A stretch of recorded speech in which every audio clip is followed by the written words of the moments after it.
आपका मेरे चैनल भक्ति का ज्ञान में हार्दिक स्वागत है। प्रिय भक्तगण, आज हम आपको एक कथा का श्रवण करा रही हूँ जो सुनने मात्र से आपके जीवन में सुख, संपत्ति और धन की वर्षा होगी। तो चलिए कथा को प्रारंभ करते हैं। माता पार्वती कहती हैं, देवों के देव होकर भी नौकर बने महादेव। दुख भरी कथा। अगर आप यह कहानी सुन रहे हैं तो पूरा सुनिए। इस कथा को आधा अधूरा छोड़कर जाने की गलती मत करिएगा, क्योंकि इस पवित्र कथा को पूरा सुनने से मन चाहा फल की प्राप्ति होगी। इसलिए इस कथा को पूरा सुने। आप शिव भक्त हैं तो भोलेनाथ का अनादर ना करें। तो चलिए शुरू करते हैं। एक नगर में जलदीप में एक राजा और रानी रहते थे। वे दोनों सच्चे भगवान के भक्त थे और रोज पूजा पाठ किया करते थे। सुबह उठकर राजा घोड़े पर सवार होकर सैर करने जाते थे। जंगल में एक महादेव का मंदिर था, जहां राजा दर्शन करने जाते थे और फिर लौट आते थे। यह जंगल बहुत घना था और वहां शिवलिंग खुद ही जमीन से निकला था। मेरे गांव में भी भगवान जी जमीन फटकर खुद से निकले हैं। बुजुर्गों का कहना है कि चोरों ने उन्हें ले जाने की कोशिश की थी, लेकिन महादेव जी जमीन में धंस गए और बाहर नहीं निकले। जब गांव वाले देखे कि वहां भीड़ लगी हुई है तो उन्होंने सोचा कि क्या हुआ है। जब उन्होंने देखा कि महादेव वहां प्रकट हुए हैं तो सभी गांव वाले पूजा पाठ करके महादेव जी की मूर्ति को नाले के किनारे रख दिए और वहीं पर एक मंदिर बना दिया। अब हम लोग वहीं पूजा करने जाते हैं। यह जगह गांव से थोड़ी दूर है और महादेव जी जंगल में प्रकट हुए थे। जंगल में ही अचानक एक मंदिर भी बन गया था, जहां राजा दर्शन करने जाते थे। राजा महादेव जी से प्रार्थना करते थे कि उनके राज्य में हमेशा खुशहाली रहे और कोई दुख न हो। राजा अपने लिए कुछ नहीं मांगते थे, वे हमेशा अपनी प्रजा के लिए ही प्रार्थना करते थे। राजा के पास सब कुछ था, लेकिन उनकी कोई संतान नहीं थी। लोग राजा को ताना देते थे कि उनके कोई संतान नहीं है।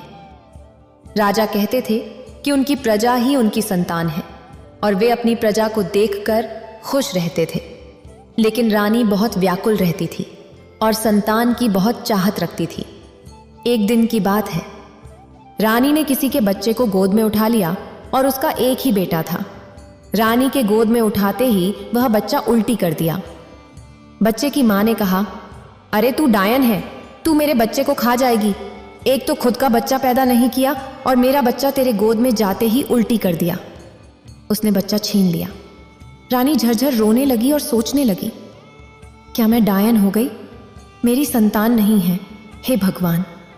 रानी ने सोचा, मुझे ये क्या सुनने को मिल रहा है? ये क्या है? कैसे कोई ऐसा कह सकता है? वह राजा के पांव पकड़कर खूब रोई। शंकर भगवान और पार्वती कैलाश पर्वत पर बैठे हुए थे और चारों दिशाओं में देख रहे थे कि कौन सुखी है और कौन दुखी।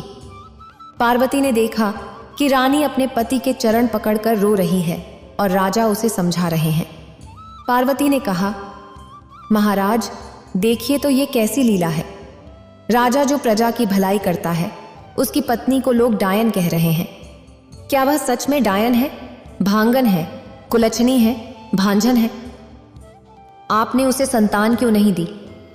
शंकर भगवान कहते हैं कि आप नहीं जानते देवी, उसके बुढ़ापे में संतान लिखी है, अभी संतान नहीं होगी।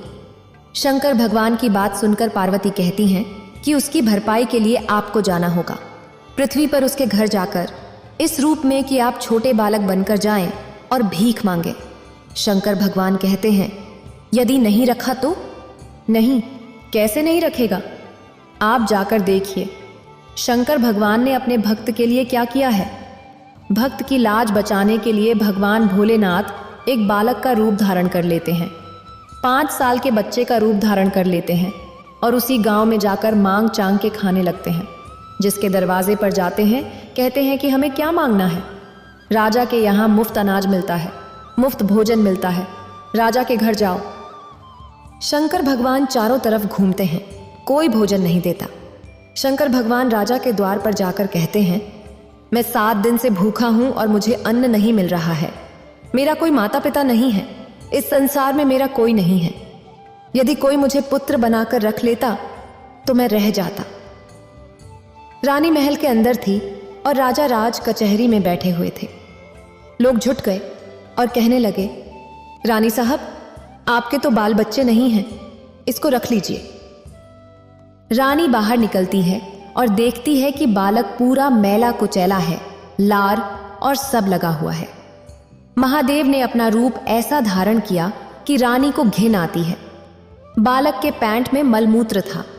रानी उसे गोद में उठाकर कहती है, बेटा चलो नहा लो, मेरा घर रहेगा।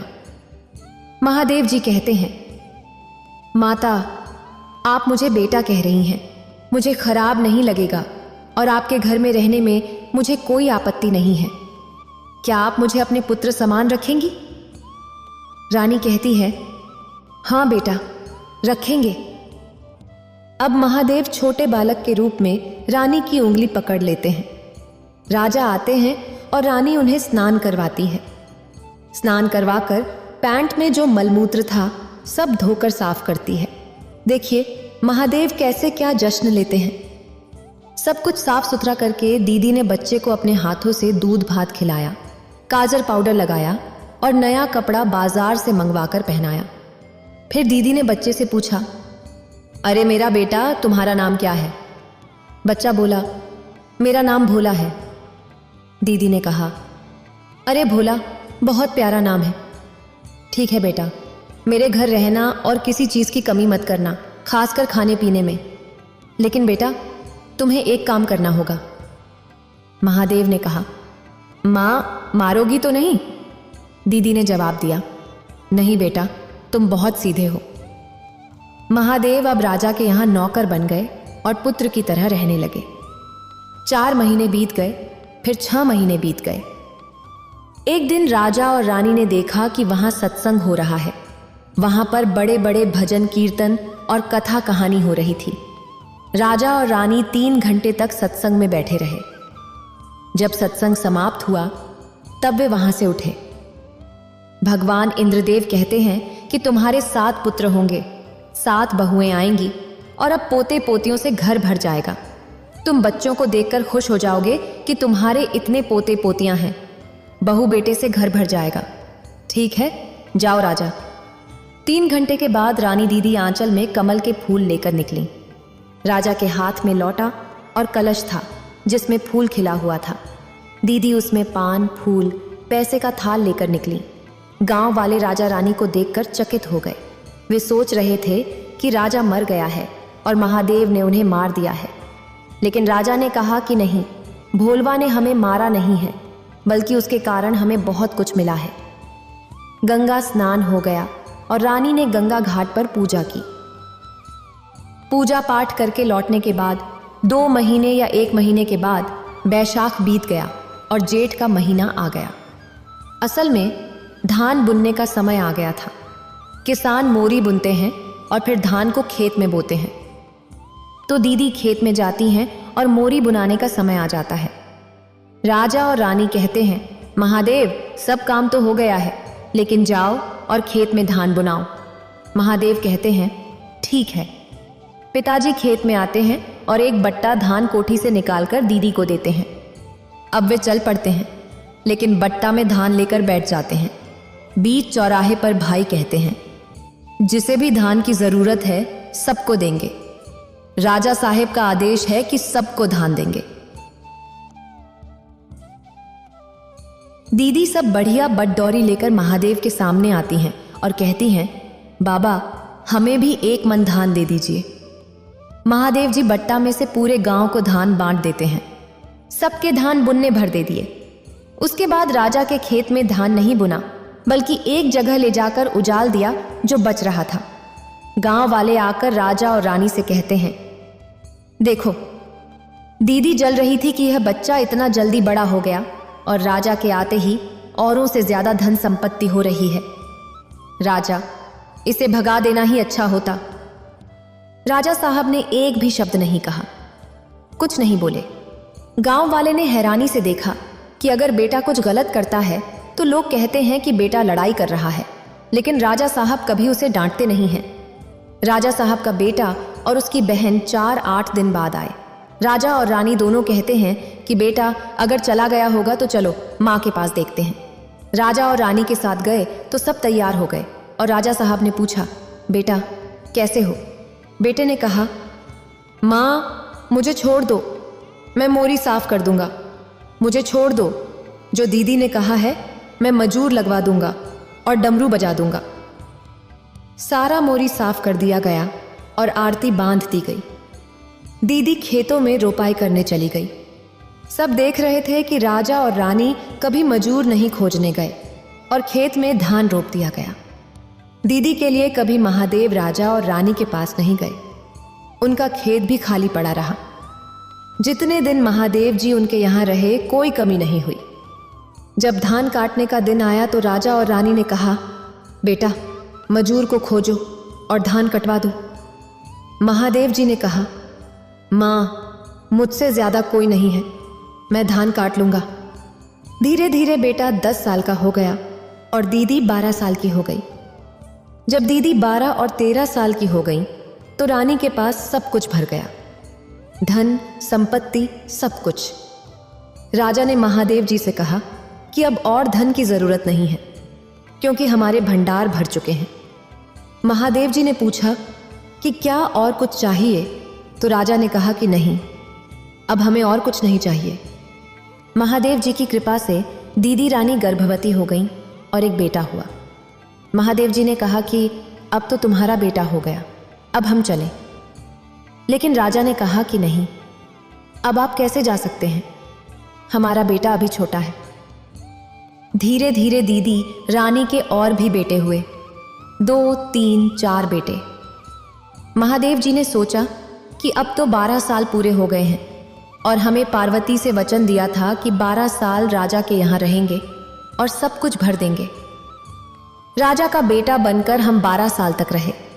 अब महादेव जी सोच रहे हैं कि गौरी अकेली रहती है तो हमें लौट कर जाना होगा। अगर नहीं जाएंगे तो दिन भर तो महादेव जी वहीं रहते थे, लेकिन रात में अकेले सोते थे तो गौरी के पास चले जाते थे। सब अपना काम पूरा कर लेते थे। महादेव जी तो त्रिलोकी हैं, तीनों लोकों के मालिक हैं, तो भला वो अपना नगर नहीं देख रहे थे।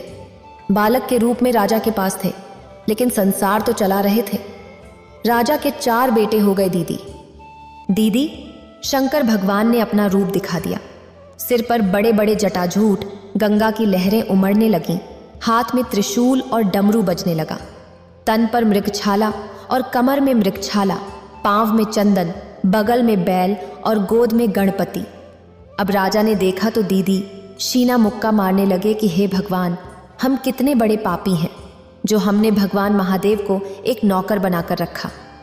महादेव मेरे घर प्रतिदिन गाय दुहते, गौ को साला करते, धान काटते, गेहूं काटते और नौकर के समान काम करते रहे। 12 साल तक लगातार मेरे घर एक नौकर बनकर रहे।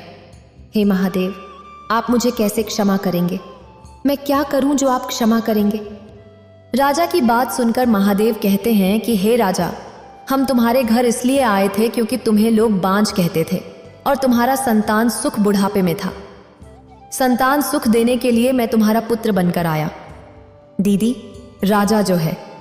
अतला फैला के रानी ने चादर फैलाकर महादेव से आशीर्वाद मांगा। महादेव ने आशीर्वाद दिया और अदृश्य हो गए। समय बीतने के साथ राजा साहब के 4 बेटे हुए, फिर 5, 6, 7 और एक बेटी भी हुई। कुल मिलाकर राजा साहब के 8 संतानें हो गईं। राजा साहब ने 7 बेटों का विवाह कर दिया और बहुएं घर आ गईं। पोते पोतियों से घर भर गया। बेटी का भी विवाह कर दिया और दामाद को घर में रखा। अब रानी के जीवन में कोई दुख नहीं था। राजा और रानी मानते थे कि यह सब महादेव की कृपा से हुआ है। उन्होंने निर्णय लिया कि वे जल्द ही एक बड़ा आयोजन करेंगे और सभी देवी देवताओं को बुलाएंगे। इसके बाद वे घर की माया त्याग कर बद्रीनाथ चले जाएंगे। दीदी, राजा और रानी जो हैं, 7 बेटों की बहुओं के आने के बाद वृद्ध हो गए। उनकी उम्र 80 से ऊपर हो गई। राजा और रानी दोनों वृद्ध हो गए। पोते पोतियों से घर भर गया, क्योंकि राजा रानी के बच्चे भी 50 से ऊपर के हो गए थे। बच्चों की शादी करते करते समय बीत गया। राजा और रानी ने बड़े सुंदर तरीके से धूमधाम से जग का आयोजन किया, जग का निर्माण किया और एक महादेव का मंदिर बनवाया। मंदिर के सहारे जग प्राण प्रतिष्ठा कराने के लिए जग शुरू किया। पूरे राज्य में निमंत्रण भेजा। एक पुत्र के लिए तरस रहे थे, लेकिन 7 बेटे 7 बहुएं, एक बेटी, एक दामाद, पोते पोतियों से घर भर गया था। आप कैसे त्याग कर सकते हैं? नहीं पिताजी, आप घर नहीं छोड़िए।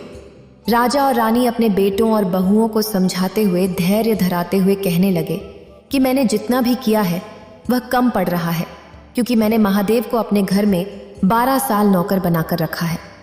उस पाप को धोने के लिए मुझे अब नगर को छोड़ना होगा, राज्य को छोड़ना होगा, महल को छोड़ना होगा, सुख सुविधाओं को छोड़ना होगा और एक सन्यासी जीवन बिताना होगा और भगवान की भक्ति करनी होगी।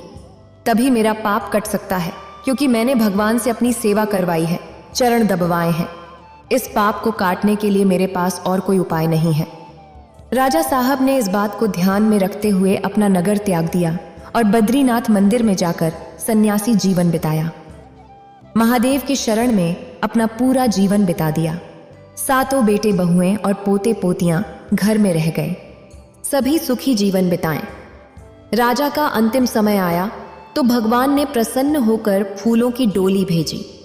राजा और रानी को फूलों की डोली में बिठाकर भगवान ने कहा, चलो तुम्हारे लिए गंगा में नाव तैयार है। फूलों की नाव। राजा ने पूछा, भगवान क्या आपने मुझे क्षमा कर दिया है? मैंने 12 वर्षों तक आपके घर में नौकर का काम किया। भगवान मुस्कुराकर बोले, अरे वो तो मैंने अपने भक्त की खुशी के लिए किया था। तुमने मुझे पुत्र के समान मान सम्मान दिया, तो भला वो कैसे कर्ज हो सकता है?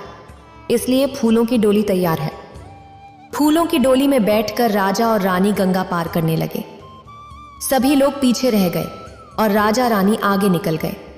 लोग कहने लगे, उमड़ा न जमुनमा रामा, बीच गंगा धरवा, राजा रानी डूबी जाएं।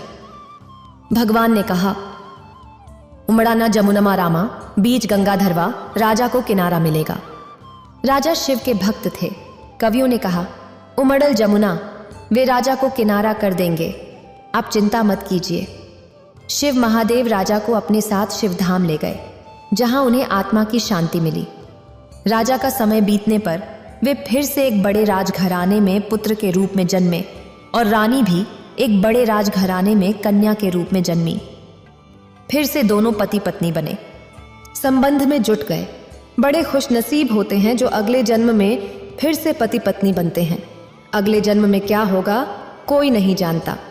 टिल्लू, पथरी, गाय, गोरू, सुअर, माकड़ जैसा कर्म करेंगे वैसा ही अगला जन्म मिलेगा। तो दीदी, अगर हम अच्छे कर्म करेंगे तो अच्छा मिलेगा, इसलिए हमें कोशिश करनी चाहिए कि हम अच्छे कर्म करें। कर्म ही पूजा है। कर्म सबसे बड़ी चीज है, जो हम करेंगे वही पाएंगे। तो प्रेम से बोलिए, शंकर भगवान की जय। अगर आपको ये वीडियो अच्छी लगी हो तो लाइक करें और शेयर करें और मेरे चैनल भक्ति का ज्ञान को सब्सक्राइब करें। आपका धन्यवाद।